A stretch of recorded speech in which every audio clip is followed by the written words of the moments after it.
Ce n'est pas seulement en tant que ressource pédagogique que je vous propose cette vidéo, mais comme support de formation.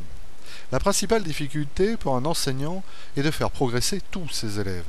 Pour cela, le but est de concevoir des exercices dont les consignes provoquent les effets attendus. Or, dans la majorité des cas, les enseignants qui débutent, et d'autres peut-être, ont tendance à injecter dans leurs exercices un trop grand nombre de consignes à réaliser, noyant ainsi l'élève dans un flot d'informations qu'il ne peut pas traiter correctement. Afin de mieux comprendre la logique de cette vidéo, prenons un exemple, s'appuyant sur ce qui aurait pu être une variante de l'un des éducatifs proposés dans le volume 1 du DVD La Voie pédagogique. Il s'agit au travers de ce jeu de réflexe, de réaliser un travail de vitesse et de précision, consistant pour l'un à toucher avec son poing avant, sous la forme Kizami, pour commencer, le gant de son partenaire avant que celui-ci ne le retire, aucune autre consigne n'étant donnée.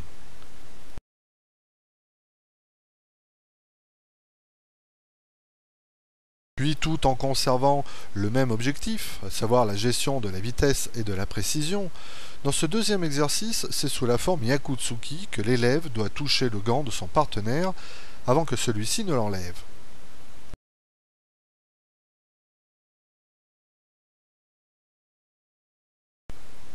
Et finalement, combinons les deux premières consignes afin d'augmenter les pouvoirs d'action de celui qui cherche à toucher le gant de son partenaire. Par pouvoir d'action, j'entends lui donner plus de moyens pour réussir.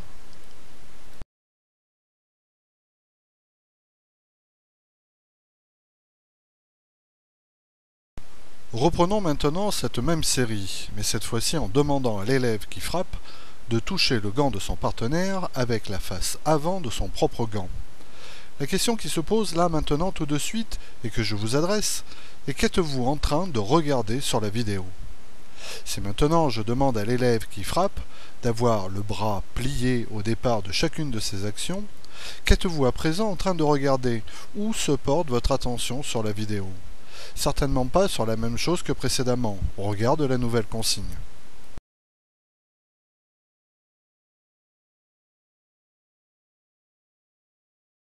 Si maintenant je demande à l'élève de réaliser simultanément, pour aller toucher le gant de son partenaire, une extension franche de son coude, d'avoir les deux points de sa garde orientés vers le gant adverse, c'est-à-dire dans le prolongement de son équité, d'avancer en même temps son pied avant et le poing qui frappe, de garder le buste droit pendant l'action, etc. Vous-même n'avez pas forcément le temps d'observer sur une seule action si toutes ces consignes sont correctement réalisées, voire plus simplement de vous en rappeler. Vous imaginez donc ce qui se passe aussi dans la tête de vos élèves, d'autant plus si ceux-ci sont débutants. Concrètement, il lui sera quasiment impossible de répondre correctement aux exigences qu'impose votre exercice. Ce que l'élève va plutôt faire, c'est tenter de respecter au moins une consigne au détriment des autres, pour au final s'entendre dire que ce qu'il fait n'est pas ce qu'on lui demande.